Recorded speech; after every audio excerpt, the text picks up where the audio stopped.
Me llamo Logan. Hola, me llamo Jim.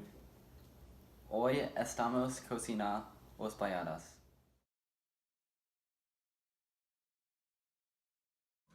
Este es el mapa de Honduras y la capital es Tegucigalpa. Los ingredientes incluyen los tomates, aceite de verdura, la cebolla, la crema agria, los frijoles, crema espesa, sal, las tortillas, queso y aguacates. Los utensilios son la spatula, una cucharita, una taza, un cuchillo, una cuchara, una sartén, un cuenco y un tablero de cortar. Primero hecho.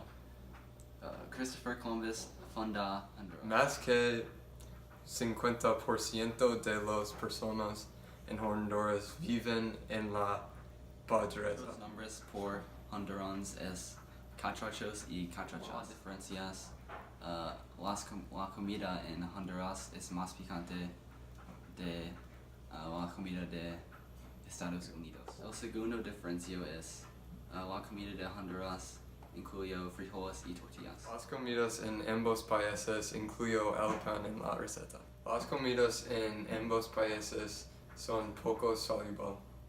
Los ingredientes incluyen los tomates, aceite de verdura, la cebolla, la crema de agria, los frijoles, crema espesa, sal, las tortillas, queso y aguacate. Primero, lava las manos. Primero corta las verduras. No cortes las manos. Luego, mide el aceite de verdura. Pon el aceite en la sartén y no tires el aceite. Encienda la estufa. Pon el sartén en la estufa y calienta el aceite en la estufa. Luego, añade las cebollas en la sartén. Luego, pon las cebollas en la cuenco. Luego, deja el aceite en la sartén. Después, pon los frijoles en la sartén.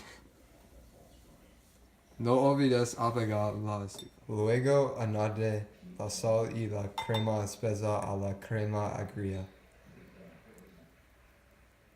Después de añadir, mezcla los ingredientes. Pon los ingredientes en la tortilla. Finalmente, come la comida.